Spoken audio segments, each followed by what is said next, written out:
So I've been doing game development for like 12 years already, and I've learned quite a few things, and I want to share with you what will I do like if I will like to learn game development and what will be the best way to do that. 2025 is coming soon, and I'm sure a lot of you want to learn game development or are interested in learning, and there is so many stuff going on, and a lot of things have changed since I start out. So I'm gonna give you a guide. What will I do if I were you, if I were to start over, to learn as fast as possible? But not only that, learn what's useful. Not everything that you learn is useful here. So you need to be very picky with who you learn from or what do you learn. So I want to start with the first thing is go to the fundamentals first. Like if you think about it, game development is just a bunch of different practices put together. Like you have audio, you have programming, you have art, you have 3D modeling, animation, and all of those come together and we have a new medium, right? Games is relatively a new medium that people are consuming, and it's very creative field. So each different category have different foundation, right? So I will go into these into more detail later, but you should always learn the foundation, right? So for example, we've gone from movies, we gone from storytelling where there is theaters, there is puppeteers, there are movies black and white with no sound, movies with actors. We got 2D movies, 3D movies, and now we have games. So all those things, if you think about it, the fundamental thing is just storytelling. If you are good at storytelling, no matter what's the medium, if the medium changes, you're just gonna be good at it, right? Same as 3D. 3D is a new medium. Working with a computer is a new medium. Some years ago, when I started, Photoshop was kind of like a little bit of taboo. Was already like people were already using it. We're already into the transition, and then Substance came, and people were like, I'm not really sure I'm gonna use this. And medium always changes. Technology always changes. Engines come and go. I don't think Unreal is gonna go anytime soon, or Unity. So what's important thing is the fundamental. And I'm gonna go back to this later, right? Because I want to get into more details of what exactly you should learn, depending on what topic you choose to learn. So there are a couple of branches here where we talk about game development. We usually talk about specialization, which is being really good at something and then offer your services for a company. Or maybe you're a freelancer. For example, you are a 3D modeler specializing in characters. So you make characters, you may do freelance, you may work for a company. So those things require you to be very, very specialized at something. Whereas you go for the kind of like a little bit of everything. And a lot of people think like, oh yeah, like jack of all trades, master of none, kind of useless. It is useless in the sense where you're going to work for someone. If you're going to go for work for a big company, they require you to specifically fit a role. Like you only need to do this, right? So if you're going to be a character artist, you need to model something. You don't need to model environments. You don't need to know anything about it. You don't need to know about optimization, VFX, or anything. You just need to be very, very good at anatomy, being really good at sculpting, design, and obviously know like rigging and everything so that you can create models like animators that can use very efficiently, right? You don't need to know anything. You don't need to know programming. You don't need to know at all anything at all. So why would you ever go for more of a non-specialization role? Well, maybe working for a big company is not your thing. Maybe freelancing, doing jobs for others is really not your thing. So some people think like it's bad that you don't really are good at anything. But actually knowing a little bit of everything, a little bit of programming, a little bit of modeling, a little bit of audio, or whatever, you can't work for someone. That's true. Like, no one will hire you. Like, that's the truth of it. Obviously, the smaller the company, the more hats you wear. But when you're talking about big companies, you only need to fit a specific role. So where do you fit? Well, you cannot offer your services because you're just a jack of all trades. So if you're a very creative person, I think this is the route for you, because you will create something very specific for you. Maybe you work on your own personal project, your own game, your own, maybe you're doing a 3D world or whatever, something very, very unique to you. And at the same time, when you do something very unique, people can't really copy you. Like, because you have all these skill sets that you're a little bit good at everything, but not really a master of anything. But you create something that putting together everything. It's like very unique to yourself, to your own taste, to your own judgment, to your own hobbies, and you put it together into something really unique, and then you just put it there in the world, be the game, be the modeling, or tools. Maybe you like to create tools, whatever.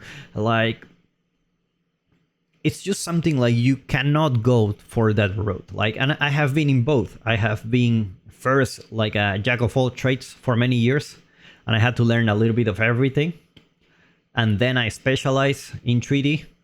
So I went to work for Ubisoft, and I stayed there like almost 3 years doing the same thing over and over and over and over. And you become really, really good at that. But you lose your other, you lose your passion for learning other stuff, like, because it's useless there. Like, why would you learn programming when you are doing environments, right? So these are not exclusive choices. Like, you can decide which thing you like the most and specialize on it, and learn the other ones, on the side. Because, don't get me wrong, like, being good at something, like, there are a lot of people who work in AAA and then decide to do their own game, and it goes well because they are really good at something. Maybe it's a little bit weak on the programming side. These games are really beautiful, but they are a little bit boring. Or maybe there are like super good programmers that lack very a lot of artistic skills, but the game is very fun, but it's not very visually appealing. There's a lot of discussion there where people will say like, but I rather learn a little bit of everything than just learning this thing. But at the same time, there are people who don't know anything and go to create a game, and in that case, it's better for you to just be really good at something, and then if you want to create your own thing, like, then you can go for it. Use your strengths to make something beautiful if you're really good at art, if you specialize on that, and then learn on the side other things and put something together. That's also an option for you. Like, you don't want to be bad at everything, right? You need to be good at something. So that being said, you have like two choices, right? So at the beginning of the video, I told you about the fundamentals, right? So the fundamentals are the most important thing. Like, there are many times in my life where I will skip the fundamentals because I would just think like, no, like, that's a waste of time. I'm gonna do 3D, and I was learning 3D. I was learning all the buttons. I was learning how to model and everything. But the fundamentals were like art, like learning how to see, how to paint, how to sculpt, how to design. All those things has nothing to do with 3D. You only need to learn the fundamentals. And if I will go back, I will stop the 3D for a while. I will stop following, the eye candy stuff, like the new feature in Unreal or this kind of stuff. Unreal is pretty much the same since I use it in Unreal Engine 3, to be honest. Obviously, it becomes better over the years, but it's pretty much the same. It's not gonna, it's nothing like, it's not gonna go anywhere.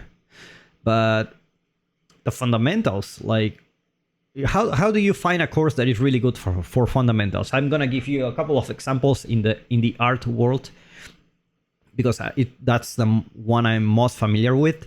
You can either go New Masters Academy to learn painting, and they have a huge library. You can subscribe there and you can just learn painting or learn fundamentals there. That's one. Two, for example, Scott Eaton. It's a British artist that has an anatomy workshop where he teaches you for 8 weeks, depending on the program. I'm not so much up to date to what he's teaching right now, but he's teaching the same, like anatomy for the face, anatomy for the body for beginners, and anatomy for advanced artists where they want to sculpt in ZBrush, right? Where you already know all those stuff, all the theory, and you want to apply it. Then he's been teaching that since I remember. Like, I took his course maybe like 10 years ago. And guess what? If I will watch the course again, it still will be useful for me. So how do you know a course is useful for you? How do you know it's fundamental and it's not like an eye candy thing? Like tutorials like learning to create a game, like 2025, learn Unreal Engine 5, like for beginners, this kind of stuff. How do you know it's not fundamentals? It's very easy. You watch the same tutorial 10 years later, it's not useful. Like, it's not. Like, Unreal 6 is out, the tool has changed. Like, so many things have changed. Fundamentals generally don't change. They don't change. The medium changes, but the fundamentals, they don't. You can watch a tutorial from 20 years ago, it's still gonna be useful. So how do you find those? Very easy. Painting, sculpting, very traditional stuff. Try to be immersed, like in 1-2 months, just learning this and just be fully immersed in this. Don't think about the tools. Don't even think about computers. So like, you can learn sculpting by hand. That's actually a very good way to learn sculpting. Don't think about drawing with a Wacom or a Cintiq, like you need to invest or anything, or Photoshop or Manga Studio, whatever. Just paper and pen, and that works for everything. Fundamentals don't change. They just, it's the same year over and over. And there's something about the fundamentals is that it's not fun.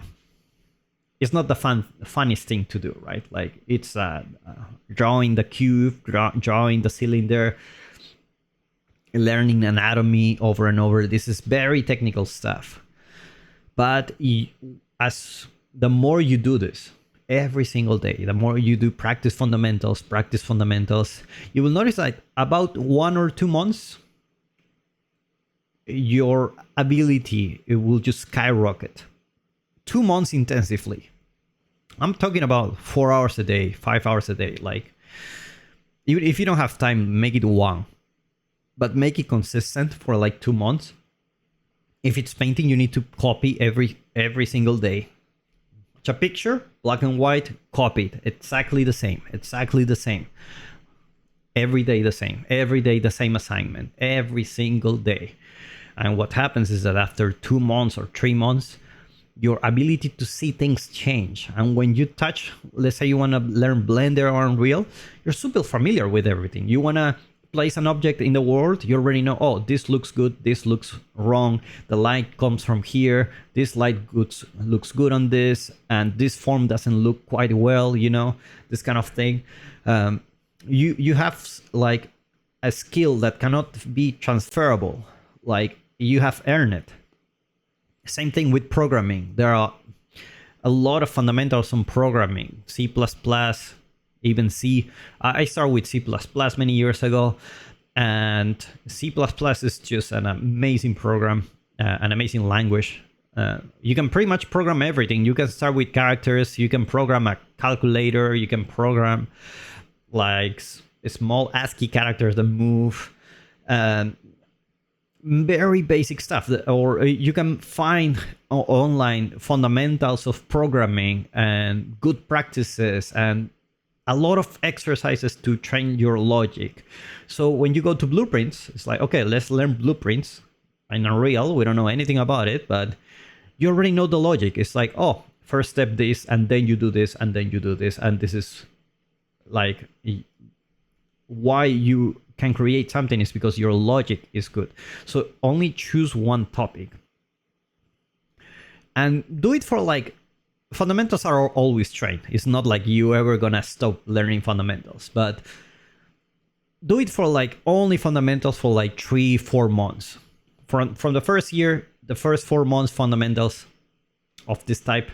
If you're into animation, learn 2D animation, learn all the fundamentals, the 12 principles of animation, apply it over and over and over again. Like try to internalize all those concepts so that when you see something, you kind of feel like, okay, let me do it right.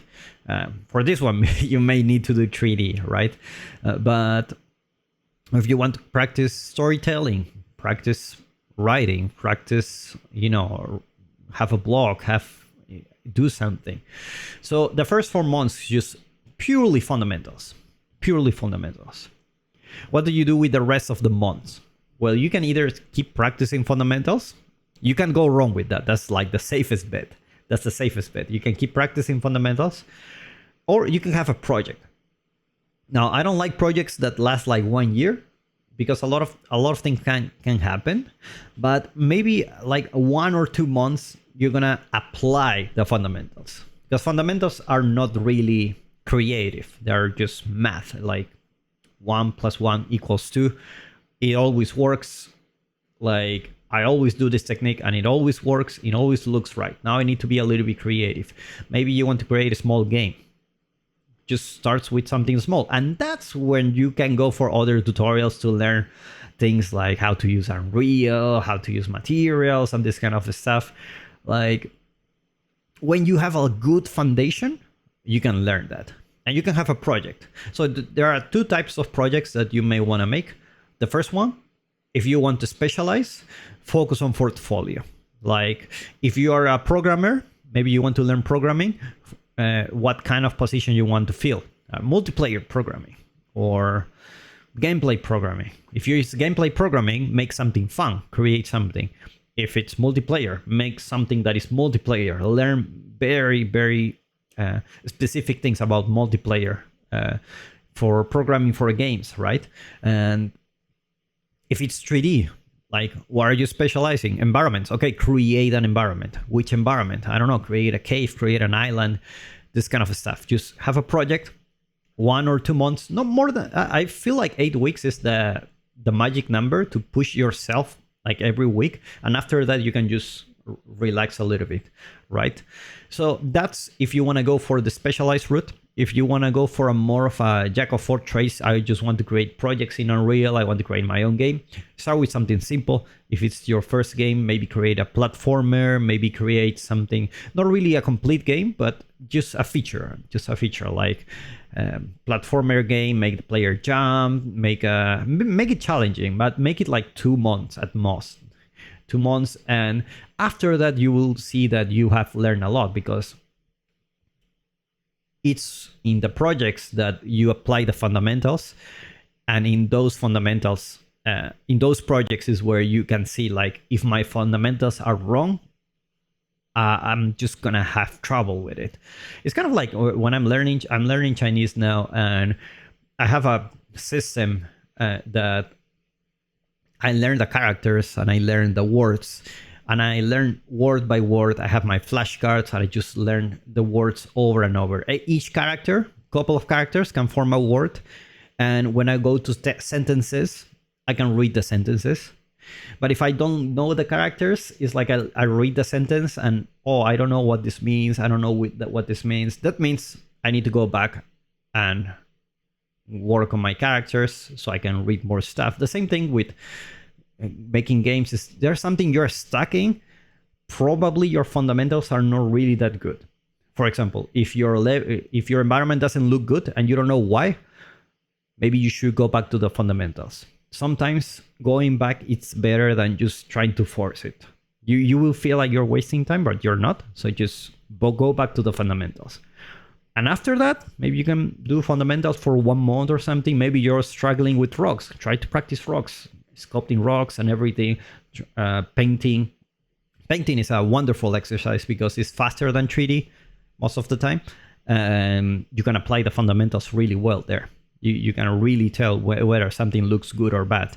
And you can apply those skills later on 3D easily. I know a lot of people who are really good 2D artists. They go to 3D, they are killing it. They don't need any 3D class or anything, and they just need a tutorial to let me know which one is the tool I need to use, and then I do it, right? So just do that for a couple of months. You create a project and then go back to fundamentals, and then you will notice that you have improved, and then you tackle another project, and then you do that over and over, and you will see that in 1 year you will have improved a lot because you are applying fundamentals all the time you're applying the same thing. So hopefully this have give you a better understanding or like what to study. How do I know if this course is good for me or not? How do I know if I'm learning the right thing? When can I know to this small courses, like I want to learn how to make materials. I want to learn animation and all those things. When can I go? When am I ready, right? And hopefully this has given you a good advice on where to start things, because there's a lot of things to learn. And it's important for you to know which are the important ones. Usually the important ones are the boring ones. But hopefully if you apply this in 1 year, you can end up with a good project, with a portfolio. I'm not gonna lie, 1 year, if you're just starting out, 1 year is not gonna be enough for you to apply for a AAA studio. You must be like super dedicated for that. It's really hard, I'm not gonna lie, but it's just gonna give you a huge confidence boost. Like, okay, next year we're gonna kill it. Like, we already know so much. Next year your portfolio is going to be better and better and better. And how do you know you're good? People are telling you. People are telling you in the comments. People are sharing your work. Your work, it's in magazines. Your work is... People are telling you you're good. You don't usually feel like, okay, how do I know I'm good? That's not something you decide for yourself. That's something that the people will judge you and actually comment on your work, share it, and this kind of stuff. Companies will start reaching out to you for potential any job offers, or maybe they want some freelance or whatever. That's where you know you got it. But until then, just keep to the formula, creating a project, apply those skills to the project, go back to the fundamentals. If you're stuck, finish the fundamentals and then go back to the project again. No matter which project, like, if you want to specialize, go for something more specific. If you want to make something like less specialized, something more unique, work on that as well. Just keep in mind, it's just not gonna grab the attention of potential employers. Like, they're just not gonna hire people who they are just a jack of all trades. That doesn't happen, right? But hopefully this has been helpful. And yeah, so stick around if you wanna see more tips. Subscribe to the channel if you haven't already. I'll often talk about this stuff, and I'll see you in the next one.